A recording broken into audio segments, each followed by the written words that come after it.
Magandang araw sa inyong lahat. Ngayon ay ituturo ko sa inyo ang isang spell upang sundin ka ng iyong asawa.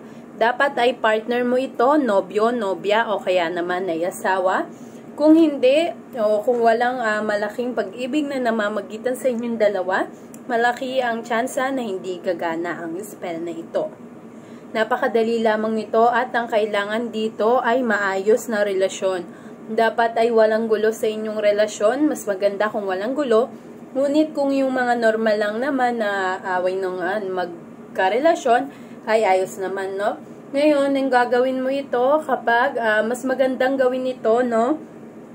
Sa petsa ng inyong mansari, no? O kaya yung sa kung kailan kayo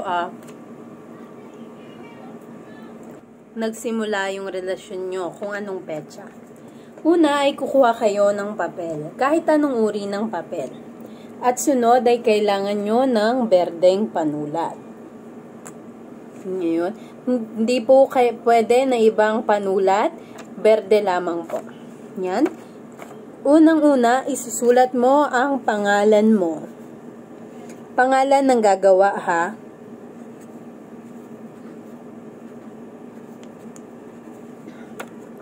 At ngayon ay ilalagay mo o isusulat mo ang apelido niya.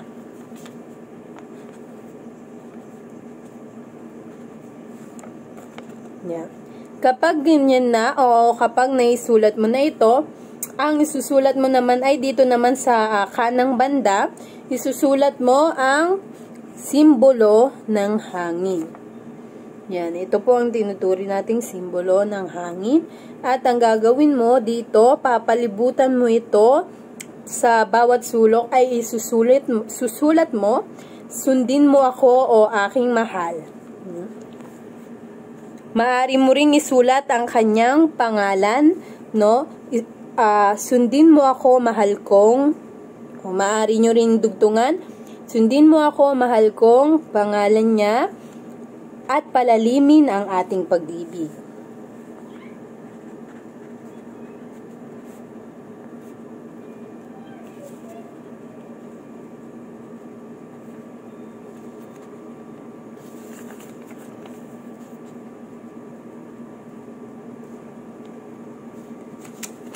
Paulit-ulitin mo lamang iyon hanggang maubos yung space.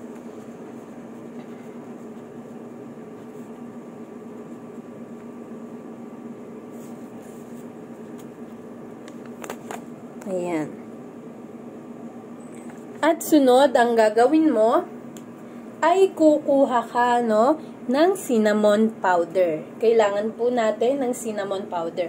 Ngunit maaari rin namang putol-putulin nyo na lamang po o durug-durugin yung cinnamon stick kung iyon ang inyong gamit. Maglalagay lamang po tayo ng kaunti. Kaunti lamang po, hindi naman po kailangan na kadamihan.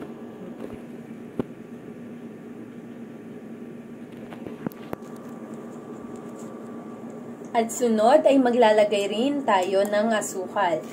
Ngayon, ang maaari nyo pang gawin, dagdagan nyo ito ng honey.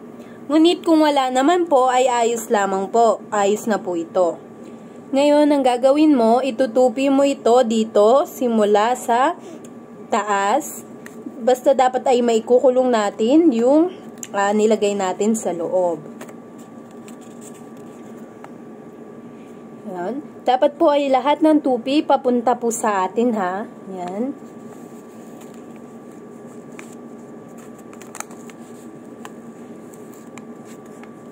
At yung susunod na po, ikaw na po ang bahala. Ngunit to, nakikita nyo, iniikot-ikot ko ito.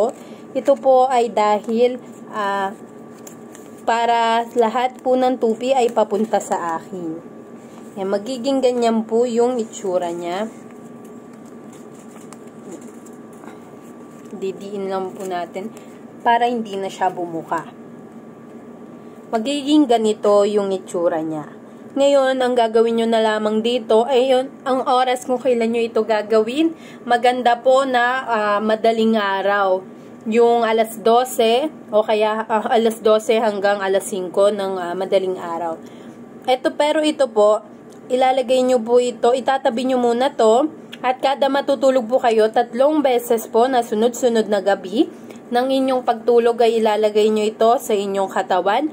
Maaaring pong iipit nyo sa inyong bra, sa inyong brief, sa inyong panty, o kaya naman ay magsuot kayo ng medyas at ilagay nyo po ito, ipasok nyo po ito doon.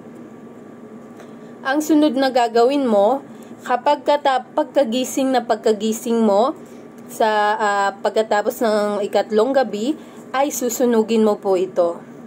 At maganda kung ang pagsusunugan mo nito ay yung wala pong tao para po walang makakakita sa atin.